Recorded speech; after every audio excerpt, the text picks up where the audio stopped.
So the Milwaukee Bucks opening second round game did not go as they would have liked it, as they got blown out by 22 points by the Boston Celtics, who really dominated that game from start to finish outside of a big second quarter run.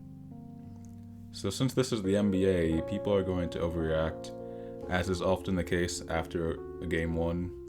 People act like the sky is falling, say the series is over, the superstar sucks, he isn't built for the postseason, etc., etc. You know, the typical emotional overreactions you usually see every year. But we're not going to do that here. We're going to look at what the Bucks, Coach Bud, and Giannis can do to win Game 2. Because if they lose Game 2, then obviously at that point the series is over, and those overreactions become a little more justified. First off, you have to assume that there's going to be some regression to the mean. I would hope a team that was third in field goal percentage and first in points is going to shoot better than 35% from the field and score more than 90 points. Giannis was flat out terrible in this game. I wouldn't go as far as saying it was the worst game he's played all year. He's actually had worse, and I'll get back to that in a minute. But yeah, he was pretty bad in Game 1. He should be much better. The Bucks would have serious problems on their hand if Giannis played great and they still got blown out like that. Brook Lopez, Eric Bledsoe, and Ersan Ilyasova could all certainly shoot the ball much better, although in the case of Bledsoe, he was bad against Boston last year, so maybe this is a mental thing with him, or maybe Boston is just a bad matchup with him. On top of that, he was never really a great three-point shooter to begin with, so he might continue to struggle, but, Ilyasova and Lopez should be better. I don't really have much faith in Sterling Brown and Pat Connaughton being better, but if they can, that's obviously a plus, but if they can't, they should be benched. Believe it or not, the Bucks' three-point shooting in this game was actually right around their average. During the regular season, they averaged 13.5 makes versus 38.2 attempts. In Game 1, they shot 13 for 39. But yeah, their overall offense and scoring could and should be much better in Game 2.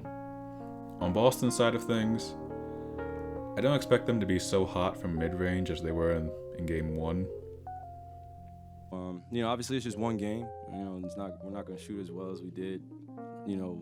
I don't know if it's going to happen, but I hope it does. But Anyways, in terms of adjustments the Bucks could make, well, first off, as I said earlier, they should consider benching Sterling Brown. Mirotic should take his starting spot. He was one of the few bright spots for the Bucks in Game 1. Middleton should be moved to the 2, and he should guard Jaylen Brown. Secondly, they gotta get the Greek Freak going. It's already well documented what the Celtics' defensive game plan against him was, so I won't waste time going over it here. But I will say this, many people have said that this was the best defensive performance against Giannis all season, which is actually not true. There was a game in December between the Heat and Bucks where the Heat absolutely shut down Giannis. He only scored 9 points on 25% shooting. He only had 12 shot attempts and 4 free throw attempts. Limiting a guy's field goal percentage isn't the only way to play good defense, but also limiting his field goal attempts and free throw attempts. Miami's defensive game plan was pretty similar to Boston's, just pack the paint and collapse on Giannis. I think the Bucks can counter this if they use Giannis off ball more, have him set more screens, which will not only help him score but also create opportunities for his teammates. The Bucks spent a lot of this game playing iso ball, which is not how they usually play.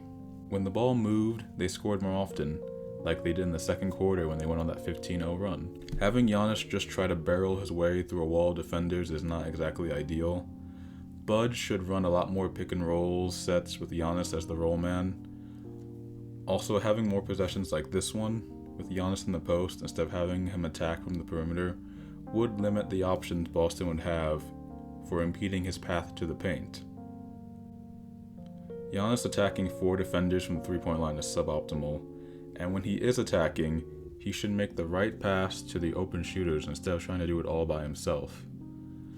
Moving on from Giannis, I think the Bucks should post up Brook Lopez more.